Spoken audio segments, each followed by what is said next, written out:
and I'm a past life therapist and soul empowerment therapist. Today's video is about teaching yourself soul empowerment and happiness in life. So how do you get more confident, more self-accepting and accepting your mistakes and still continuing with feeling peaceful and reducing your anxiety, reducing your disappointment. For all these things, you need to focus on feeling happy within yourself more than on feeling successful. Even if you can't achieve success in the external world, your focus needs to be on feeling happy within yourself, feeling calm, feeling peaceful. Because if whatever success you might get in the external world, finally it has to make you feel happy. If your success makes you feel unhappier in the long run, that means that this is not what your soul desires. So sometimes the path of success are blocked because it can make you unhappier in the long run, and you need to find ways which bring peace to your heart to be happy in the long run. Very often in past life therapy, you find that a lot of desires which you have are coming over from past lives, and they can simply be released by doing a past life regression and confronting your soul. And when your soul understands that it is dead and it is no longer alive in its old body, then automatically the desires get changed through rescripting and reframing. So every desire that you have to be successful may not be a real desire. It may simply be something which your life purpose carried over from a past life, and that life purpose needs to be converted into a present life desire. For example, if you have a keen desire to make India a superpower, this might be a desire carried over from a past life where you were a king. I had a client recently, and his desire was to make India very proud, and he was not going abroad to study because he wanted the facilities in India. And there was a lot of confusion on what he will do in life because the courses which he wanted were not available here. So he came for therapy, and there were some sessions where he removed his depression, and then we found a life in India where he was a king and he was killed by the Britishers, and through manipulation and backstabbing, and as used to happen in those days. So then he had this desire to make India a superpower, and because of this, he was not pursuing a university degree in the United States in the present life.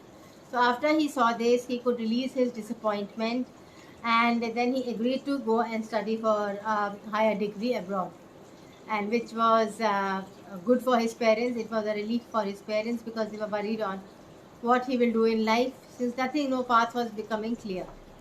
So things like this, which appear very small, and it appears as if you can simply preach someone and give advice and they will understand. It doesn't really happen in past life therapy. They see a past life, they understand the reason, and then they can be clear about what they desire in the present life. Similarly, I have another client, and she has an extramarital affair, and I get a lot of clients who have extramarital affairs because marriage is simply a ritual. So it is love in the heart which matters, and for the soul will go where it finds love.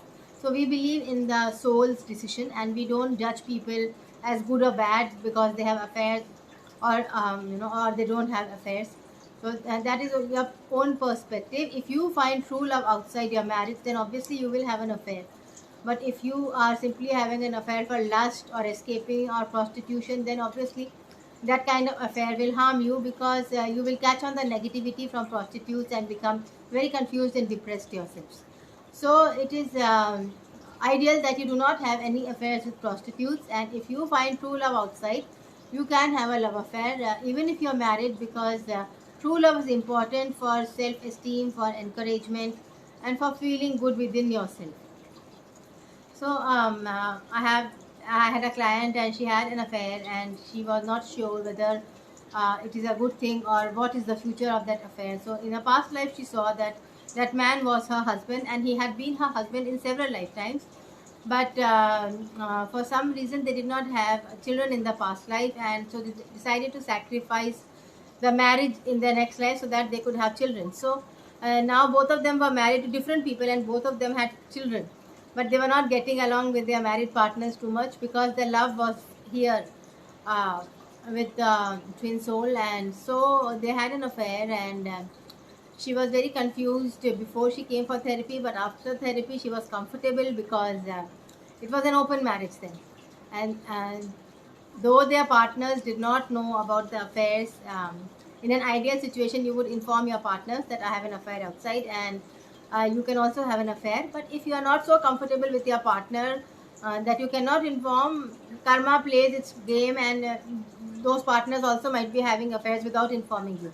So you don't have to feel guilty all the time that you are having an affair and the partner may not be having an affair, because they also might be having affairs without informing you, or they might be indulging in different secret pleasures, or they might be content within themselves. They may not even need you so much, so you are allowed to have affairs.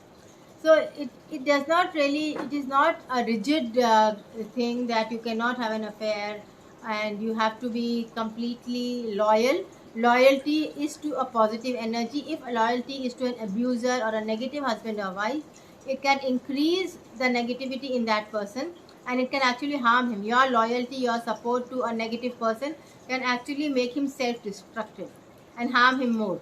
So if you have affairs and you can lighten yourself, it is totally fine. It is up to you, but you need to find true love and true support. Otherwise, affairs simply for lust or prostitution can really harm your spirits, and they can really dampen you.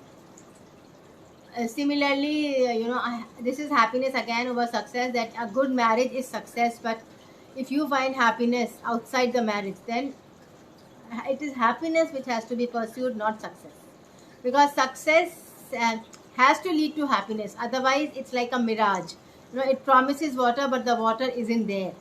So success has to lead to an oasis, and you need to find water there. That success is meaningful. If the success is only leading to a mirage, that means there is something wrong in your path of success, and you need to find something else to be successful, which will content your soul.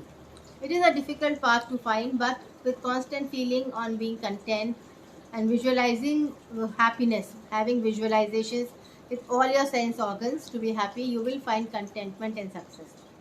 So similarly, children getting marks in school is a path to success, not happiness. But if children are content with what they are studying, or they can spend time being patient, even if they can spend more time sleeping, or whatever they do, if they can increase their patience and their meditative powers, then their intelligence will rise and they will find it happier in the long run. Now, as an adult, you might have to take past life therapy simply to increase your patience, because the past life therapy is 3 hour session, and it really cleanses your soul from impatience and anger. So otherwise, Reiki, Theta healing, neuro-linguistic programming, there are several therapies available which help you increase your patience. Even psychotherapy aims at increasing your patience. So you need to take psychology and psychotherapy, past life therapy seriously, because these are healing modalities, and they actually make you empowered for long term. They make you more confident and more successful. If a session of hypnotherapy or past life therapy has not made you more confident, it means that it has been taken in a wrong way, and there might be spirit attachments which need to be released. So you need to change your therapist, because whatever you do in a past life session, it can actually in a re-scripting of a past life session, it can actually manifest in your present life. So you need to be careful on what you're working in your psychotherapy sessions or your past life sessions, because whatever you might imagine as happening, it can actually happen at the feeling level. If it goes deep inside, the subconscious mind can manifest it. So be careful to imagine only positive occurrences happening to you. Don't let other people hit you or stab you or kill you simply because you're asking forgiveness. Avoid all that. Focus only on shielding yourself, cutting cords with them, and finding a way to get their forgiveness by helping them in some way. But do not allow violence to happen to you in a past life session or a psychotherapy session, because it can actually happen in your present life. Subconscious mind can take any suggestion inside, and you have to be very careful while giving suggestions to yourself that you do not do anything which can make you get hit or hurt or beaten, because that will lower your confidence and it will make you more negative in the long run, whereas the aim of therapy is to make you more positive. So always choose suggestions which make you positive in the long run. Thank you. Please share, like and subscribe.